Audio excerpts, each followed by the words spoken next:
Señoras y señores, muy buenos días, amable teleaudiencia de Migrados Televisión que se emite desde Bilbao, Euskal Herria. Bienvenidas y bienvenidos a Panorama. Con la realización de diversa comunicación, yo soy Eliezer Jiménez Julio, saludándoles esta vez desde Ginebra, Suiza. Agradecemos a Amaya el apoyo técnico en los estudios centrales en Bilbao. Nuestro programa de hoy, la unidad latinoamericana ante el avance del fascismo. Para hablar de este importante tema, a nivel de Latinoamérica tenemos como invitado a Nelson Linares. Él es abogado especializado y magíster en Derecho Procesal, sobreviviente del Partido Comunista y de la Unión Patriótica, miembro del movimiento Somos y coordinador del movimiento de colombianos en solidaridad con los pueblos y gobiernos del ALBA. Nelson, gusto en saludarte en Colombia. Buenos días allá, buenas tardes por acá. Bueno, buenos días, Eliezer, y a todos quienes están haciendo que este programa pueda adelantarse y pueda llegar a un número importante de ciudadanos y ciudadanas del mundo. Agradecerle a ustedes por la invitación a participar y hablar de este tema que es tan importante, pero del que no se habla mucho, que es de la unidad latinoamericana. Así es, sobre todo Nelson, cuando en Europa básicamente, y en algunas otras partes de Asia incluso, está el fascismo, el neonazismo en avance, organizada la derecha internacional. De hecho, el lunes, el presidente de España, Pedro Sánchez, ha dicho que va a continuar en frente del gobierno español a raíz de los ataques que le han montado también contra el presidente del gobierno español. Es una noticia que la gente no se esperaba, que pensaban que Pedro Sánchez iba a dimitir para darle complacencia a la derecha. Y el tema de Ucrania, el tema del sionismo en Israel contra el ataque a Palestina, etcétera, etcétera. Eso por el lado del viejo continente. Pero vámonos a Latinoamérica. ¿Cómo está hoy día posicionándose el fascismo y esa extrema derecha en Latinoamérica, Nelson? Inicialmente comencemos por allí. Bueno, yo antes de iniciar a contestar puntualmente esta pregunta, quiero llevar a un antecedente histórico sobre el tema de la unidad latinoamericana. El antecedente histórico se remite a 1800 con nuestro libertador Simón Bolívar, quien desde esa época ya visionaba cómo podríamos estar en estas épocas que hoy nos encontramos. Y él afirmó a través de una frase muy importante ese riesgo, cuando dijo, pareciera que los Estados Unidos de Norteamérica estuvieran llamados para plagar de miseria a la América Latina. Es decir, él ya alertaba desde esa época cómo era el tema de enfrentar la doctrina Monroe, que es la que nos han impuesto durante más de 200 años desde el Departamento de Estado de los Estados Unidos. En ese marco, históricamente aparece hacia los años 80, 90 y 2000, Hugo Chávez quien reivindica de manera importante el bolivarismo y establece claramente una política hacia América Latina a través de la CELAC, a través del movimiento ALBA y a través, desde luego, de UNASUR. Estos hechos van marcando un desarrollo, sobre todo a partir del año 2000, que hoy nos muestran cómo hubo un desarrollo de una serie de gobiernos progresistas, no de izquierda, sino más bien de tinte socialdemócrata, que abrieron un espacio, pero que no pudieron consolidar precisamente por algunas debilidades en la concepción de gobierno y sobre todo frente a la política exterior de los Estados Unidos, que no permitieron avanzar más. Eso lleva entonces a una reorganización de la derecha en Latinoamérica que nosotros hemos denominado el neoconservadurismo en desarrollo, que eso va a la pregunta de cómo se desarrolla el neofascismo en América Latina después de que en el 70 tuvimos una serie de dictaduras militares, pero que ahora se presentan de otra manera, como hoy se puede explicar el gobierno del señor Milei o del señor Noboa en el Ecuador, para no hablar del tema del Salvador. Esa sería como la introducción para comenzar a conversar sobre este tema de la unidad latinoamericana, Jiménez. Así es, Nelson. En estos momentos observamos que esa extrema derecha está con todo en América Latina. Argentina, lo has mencionado, Perú, Ecuador y el riesgo de Colombia, donde también la extrema derecha está arremetiendo contra un gobierno progresista, para nada de izquierda, para nada comunista, mucho menos Gustavo Petro, pero que se ve allí esa reorganización de la extrema derecha latinoamericana con la base en Colombia. Si quieres, comenzamos por allí, Nelson, el tema de Colombia, para de ahí arrancar con los demás países. Bueno, realmente Colombia históricamente para el Departamento de Estado ha sido el punto estratégico para desarrollar toda su concepción geopolítica en América Latina. Y ha pegado a este sector de la geopolítica de Colombia, curiosamente a Perú. Usted sabe que Colombia y Perú fueron las dos burguesías más negativas, más lesivas frente a la política de Simón Bolívar en la construcción de la Gran Colombia. De tal manera que el gobierno colombiano es un gobierno que recientemente nosotros hemos considerado que en política exterior tiene unos tintes de avanzada muy importante, habla del cambio climático, habla de la necesidad de transformar la democracia, de hacer una democracia real, habla de las Naciones Unidas, habla de los elementos multilaterales, se introduce en toda una serie de acciones del movimiento internacional. Recientemente habló de ingresar a los BRICS, es decir, digamos que internacionalmente tiene destellos que uno dijera, este país va hacia una diferenciación o distanciamiento de la política exterior del Departamento de Estado de los Estados Unidos y sobre todo del manejo de la OEA como instrumento de política de geopolítica de los Estados Unidos hacia América Latina. Pero a nivel interno, entonces encontramos que toda su política está regida fundamentalmente por las directrices de la OCDE.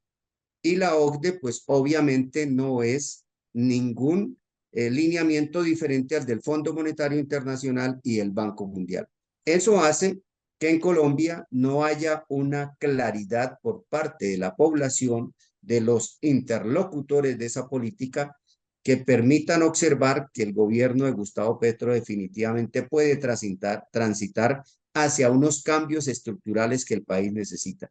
Se ha quedado en una reforma pensional que hoy tiene muchas críticas porque retrocede en aspectos importantes como darle un golpe definitivo al régimen de prima media, lo acaba totalmente,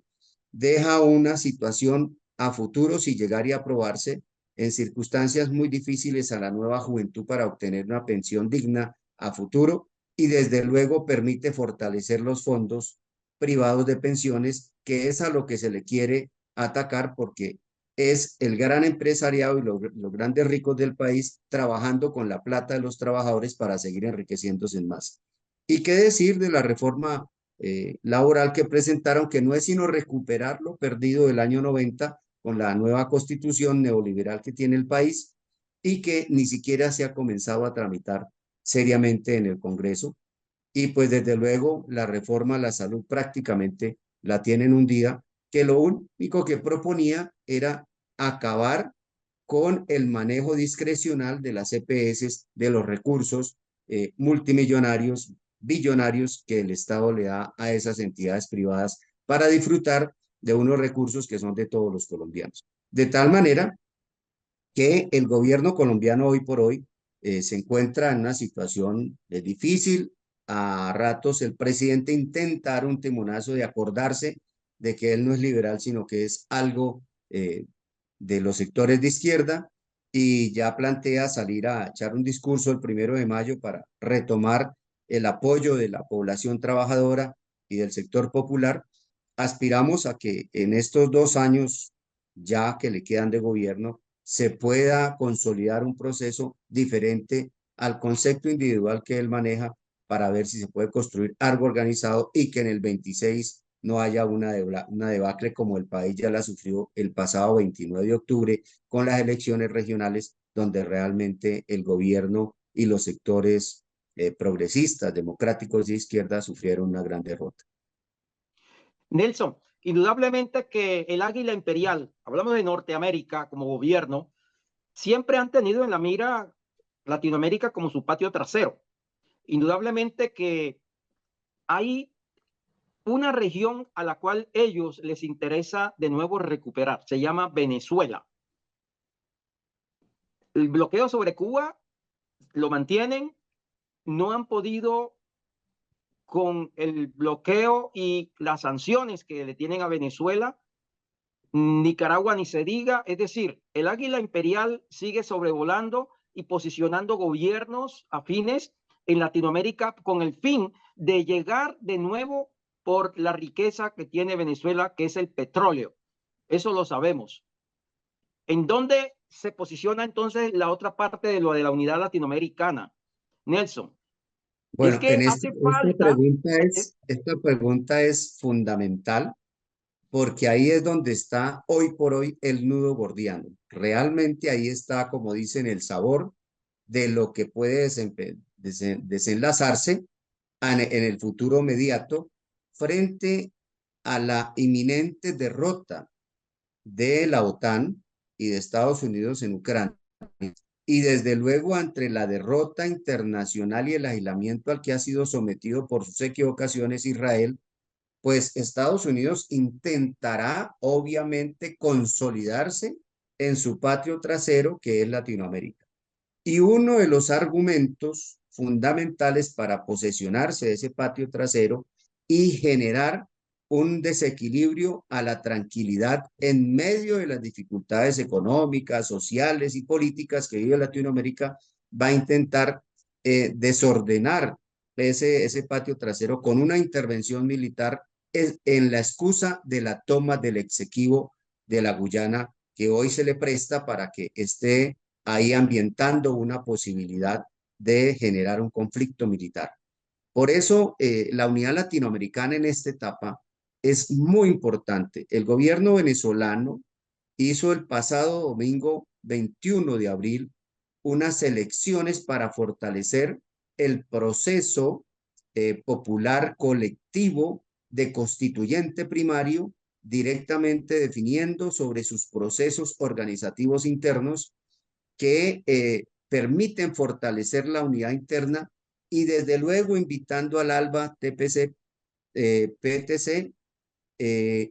al movimiento ALBA y también fortaleciendo la CELAT y desde luego construyendo caminos que lleven a que Argentina, Perú y Ecuador no sean el vehículo detonante de la destrucción de la América Latina. En eso está jugando un papel muy importante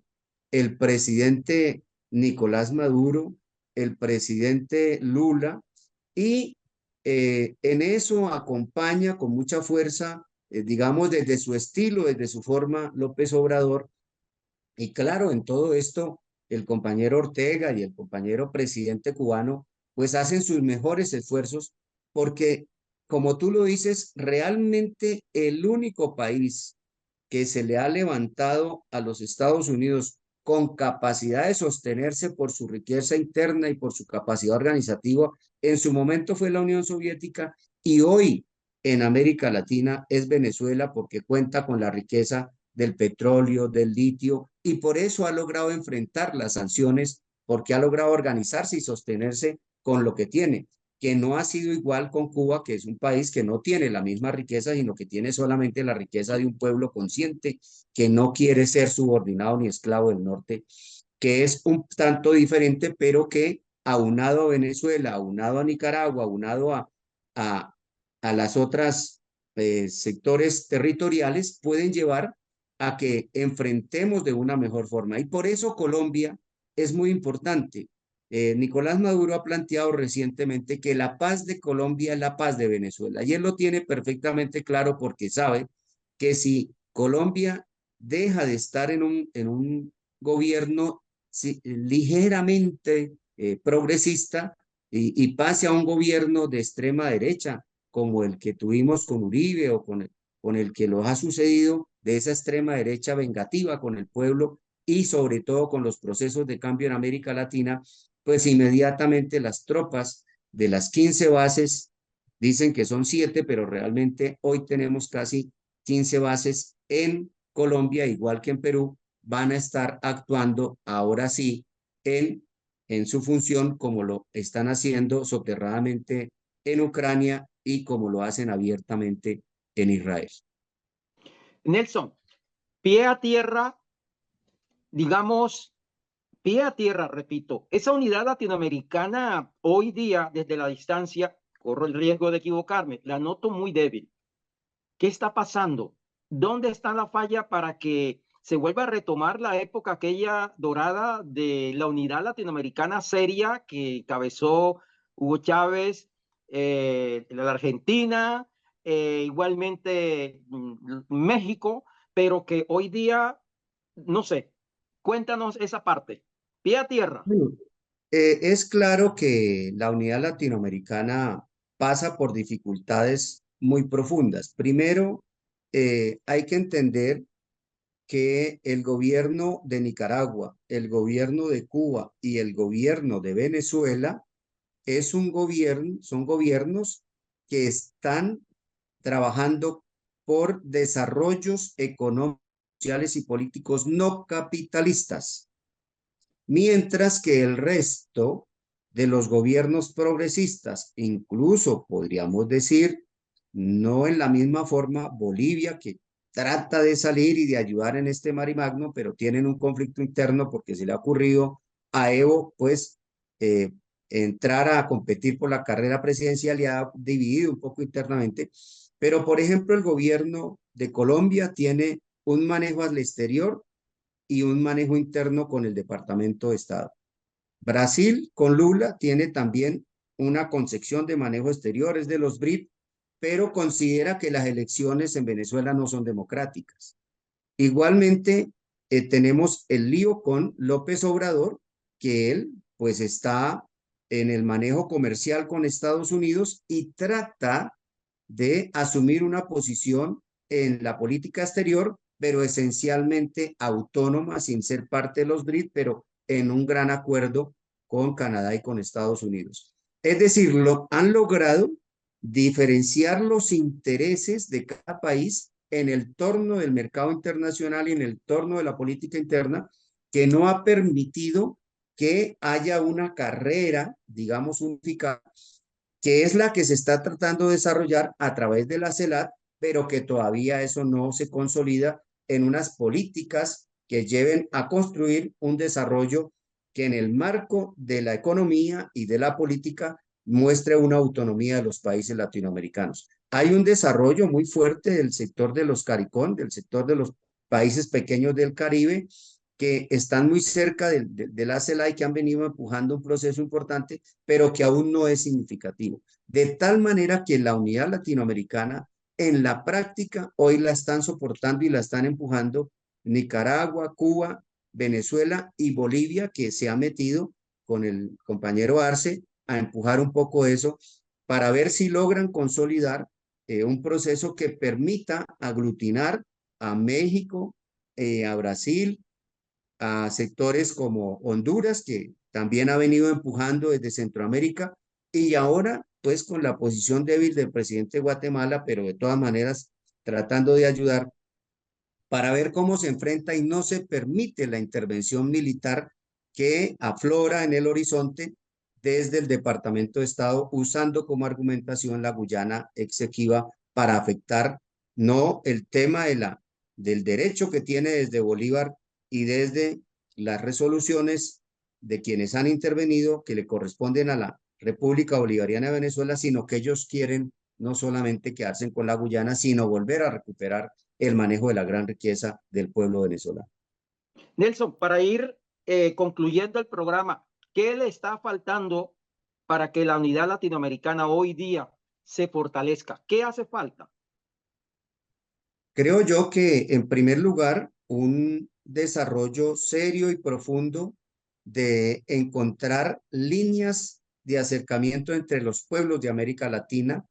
que fuercen o refuercen una política hacia cambios de gobiernos que realmente interpreten el sentir de la población y que adelanten programas y políticas que lleven al desarrollo y la superación de la pobreza y sobre todo una independencia industrial de inteligencia artificial, del manejo de sus riquezas y de su proyección en general que les permita un desarrollo y un crecimiento autónomo a la política de Occidente y que se acerque a procesos que los lleven a realmente obtener un desarrollo y un conocimiento competitivo en el mercado y en el desarrollo del mundo. Tú has dicho una frase, líneas de acercamiento de los pueblos, porque una cosa son los gobiernos y otra cosa son los pueblos. ¿Qué está pasando ahí en esa parte del Grupo de Río, por ejemplo, que más o menos maneja ese tema de pueblos y asociaciones? ¿Qué pasa allí con los pueblos que le hace falta más unión? Sí, es que el grupo de Sao Paulo, que fue el que trató de reemplazar el movimiento comunista internacional en América Latina, la reunión de los partidos comunistas, que tú como militante sabías que existían, la reunión de Arismendi, Corbalán, Vieira, todos ellos, se logró por el modelo neoliberal romper ese proceso. El grupo de Sao Paulo trató de acercarlos, pero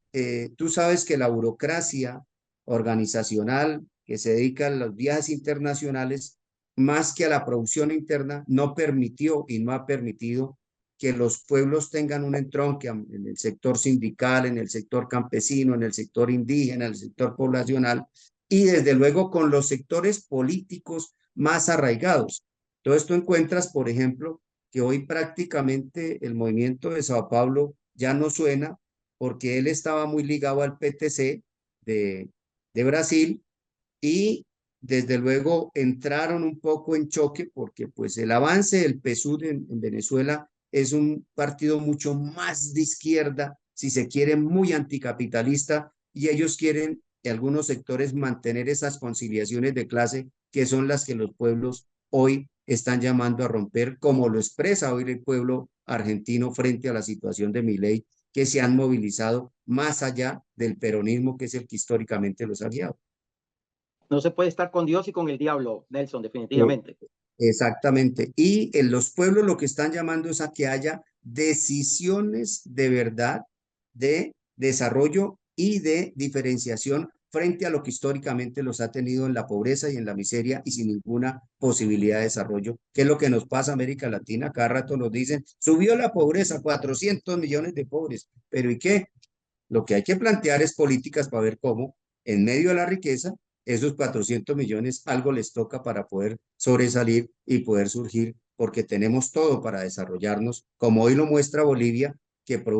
hizo del litio hoy un valor agregado con las baterías eléctricas que le ha permitido desarrollar no solamente la industria, sino aprovechar sus propias capacidades para mejorar la calidad de vida del pueblo boliviano, que hoy es el que más crece en medio de toda esta debacle en América Latina. Y sobre todo, Nelson, que la derecha está creciendo y los sectores populares democráticos, alternativos, para no decir de izquierda siquiera,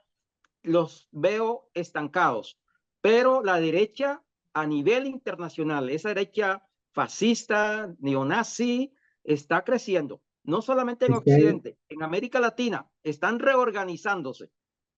es están donde está el peligro. organizados, están bien organizados desde el Departamento de Estado, actúan monolíticamente, contrario censo a lo que nos pasa en los sectores alternativos de izquierda y progresistas, que no estamos correspondiendo en la misma situación. Le voy a poner un ejemplo, el caso de Uruguay, por ejemplo. 16 años del Frente Amplio. Cuando no estaba un liberal, que ya murió, estaba Mojica, que hoy no es ni chicha ni limonada. Y están en un lío muy jodido porque el Frente Amplio entonces no reivindica realmente las políticas de los trabajadores, sino que reivindica una conciliación de clase. Y eso va a llevar al fracaso total y va a terminar Uruguay y Paraguay haciendo eco a Ecuador y Argentina si los movimientos en Argentina no logran retroceder a Milei y si la derrota de Noboa en las pasadas elecciones, en las dos preguntas fundamentales, no logra consolidarse el próximo año en la derrota definitiva de esa derecha punta de lanza del Departamento de Estado en América del Sur. Contando finalmente para cerrar el programa, Nelson, es que en México haya continuidad de las políticas de AMLO. Bueno, nosotros en general confiamos en que los polos que van a permitir detener una acción irresponsable y aventurera del Departamento de Estado en el Esequibo pasa por el cambio de posición y de endurecimiento de Lula, de ANLO y desde luego pegados a estos cuatro países, Bolivia, Nicaragua, Cuba y Venezuela, puedan empujar realmente con los BRICS al lado de China, de Rusia y de Irán, una política que permita equilibrar ese manejo y va a pasar desde luego por los resultados del tema de Israel y del tema de Ucrania. Nelson Linares, abogado especializado y magíster en Derecho Procesal, sobreviviente del Partido Comunista de la Unión Patriótica, miembro del movimiento Somos, coordinador del movimiento de colombianos en solidaridad con los pueblos y gobierno del ALBA. Agradecerte altamente tu gentileza, tu tiempo, tus análisis para ponernos en la realidad del contexto de la unidad latinoamericana ante el avance del fascismo, que es el que está en peligro de que Latinoamérica vuelva a las garras total del águila imperial. Bueno, muchas gracias a ustedes por permitirnos intervenir y espero sirva de algo esta mañana para ayudar a entender qué pasa en América Latina. Seguro que sí, Nelson, y estaremos atentos a una próxima oportunidad. Y Muchas gracias espero, por el apoyo técnico de Amaya en los estudios centrales en Bilbao. Este programa fue realizado por Diversa Comunicación y emitido por Emigrados Televisión desde Bilbao, Euskal Herria. Yo soy Eliezer Jiménez Julio, hoy desde Ginebra, Suiza. A ustedes, amable teleaudiencia, agradecerles por su atención. Tengan ustedes feliz resto de día. Muchas gracias.